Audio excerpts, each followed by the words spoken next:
Hello வணக்கம், இது உங்கள் சிவி ஜோன். ஸோ எல்லோரும் எப்படி இருக்கீங்க? Happy Deepavali to all. So இந்த நாள் உங்களுக்கு சூப்பரான ஒரு நாள் அமையட்டும். இதுக்கப்புறம் எல்லா சந்தோஷங்களும் உங்களுக்கு சேரட்டும். எனக்காகவும் ப்ரே பண்ணிக்கோங்க, உங்களுக்காக நான் ப்ரே பண்ணிக்கிறேன். ரைட், இந்த வீடியோக்கு மறக்காமல் அந்த லைக்கை தட்டி விடுங்க. நிறைய பேர் லைக் தட்டாமல் பார்க்குறீங்க, சப்ஸ்கிரைப் பண்ணாமல் பார்க்குறீங்க. ரைட், உங்களுக்காக ஒரு சூப்பரான ஒரு அப்டேட் இருந்திருக்கு. என்னென்னா வாரம் பார்த்தீங்கன்னா இந்த சீசன் 9 ஒரு சூப்பரான ஒரு சம்பவம் நடக்கும்.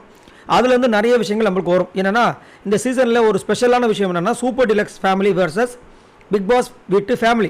ஸோ சூப்பர் டீலக்ஸ் ஃபேமிலியில் இருக்கவங்களுக்கு ஒரு பவர் இருக்குது. அவங்க இந்த பிக் பாஸ் வீட்டு ஃபேமிலியில் இருக்கிற மெம்பர்ஸை வேலை வாங்கலாம். அந்த வேலை செய்கிறவங்கள வேலை வாங்குறதா இவங்களோட வேலை.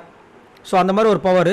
அது மட்டும் இல்லாமல் நாமினேஷன் ஃப்ரீ பாஸ் என்ற விஷயங்கள் வரும். பட் இந்த வாட்டி பிக் பாஸ் ஃபேமிலி போன வாரம் வின் பண்ண காரணத்தினால 4 to 5 பேர் நாமினேஷன்ஸ்க்குள்ள வர போகிறாங்க. பட் ஒருத்தருக்கோ இல்லை 2 பேருக்கோ நாமினேஷன் ஃப்ரீ பாஸ் வரப்போகுது. அந்த ஒரு காரணத்துக்காகவே அந்த நாமினேஷன் ஃப்ரீ பாஸ் வந்துச்சுன்னா இந்த வாரம் நாமினேஷன்ஸில் வர தேவையில்லை. அதனாலே நிறைய பேர் துடிப்பாங்க, ஒரு சில பேர் வரதுக்கு நடிப்பாங்க, கடுப்பு ஆவாங்க. இப்போ என்னென்னா போன வாரம் சூப்பர் டீலக்ஸ் ஃபேமிலிக்கு ஸ்ட்ரெயிட்டாக போயிட்டாங்க. அதுக்கப்புறம் பார்த்தீங்கன்னா கமருதீன் அண்டு அரோரா அந்த பக்கம் போனாங்க. அந்த பக்கம் திவாகர் விஜய் பார்வதி வந்தாங்க. அந்த வீடு வேறு மாதிரி மாறிப்போச்சு. ஃபஸ்ட்டு இருந்ததை விட வேறு மாதிரி மாறிப்போச்சு. இப்போ அதை விட ஒரு பயங்கரமான ட்விஸ்ட் வரப்போகுது. ஏன்னா இந்த வாரம் யார் பிக் பாஸ் வீட்டிலேருந்து இந்த பக்கம் வராங்கன்ற ஒரு பெரிய அப்டேட் வந்திருக்கு. ஏன்னா கெமி அண்ட் விக்கல்ஸ் விக்ரம் தான் அந்த வீட்டிலேருந்து இங்கே வந்திருக்காங்கன்ற மாதிரி ஒரு சூப்பரான ஒரு அப்டேட் வந்திருக்கு.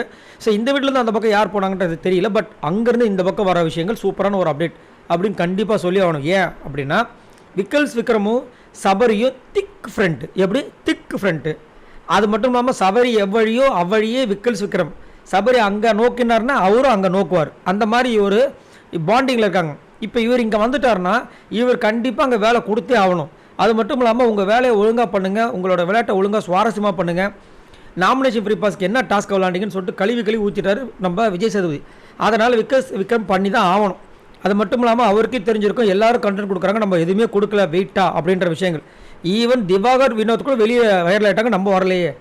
சபரி கூட தெரிஞ்சிட்டான் அப்படின்ட்டு அவரோட நிர்பந்தத்தில் இருப்பார். கெமியை நான் ஆல்ரெடி சொன்னது தான், ஃபஸ்ட் வீக்கில் இருந்தால் உண்மையான கெமி. சரிங்களா, என் வயிற்றை பார்த்து பேசாதான்னு சொன்னாங்க பார்த்தீங்களா, அதுதான் உண்மையான கெமி. இப்போ போடுறது எல்லாமே ஒரு வேஷம்.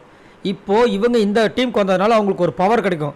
ஸோ இப்போ அவங்களோட சுயரூபம் வெளியே வரதுக்கு வாய்ப்புகள் இருக்குது. ஸோ கண்டிப்பாக இந்த வீடு 2ஆக மாறதுக்கு ஆல்ரெடி 2ஆக தான் இருக்குது, அப்போ 4ஆக மாறும். ஸோ அந்த மாதிரி இருக்கும்போது கண்டிப்பாக நிறைய சம்பவங்கள் காத்துட்ருக்கு.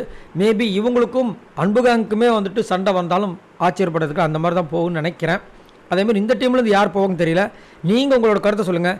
இப்போ இங்கேருந்து 2 பேர் இங்கே வந்துட்டாங்க, இங்கேருந்து 2 பேர் அந்த பக்கம் போகணும்னா யார் போனால் நல்லாயிருக்கும் அப்படின்றத மறக்காமல் கீழே கமெண்ட்ஸ் பண்ணுங்கள். இந்த வீடியோக்கு மறக்காமல் அந்த லைக் தட்டி விடுங்க, நம்மளோட சேனலை சப்ஸ்கிரைப் பண்ணுங்கள். பாய் நண்பர்களே.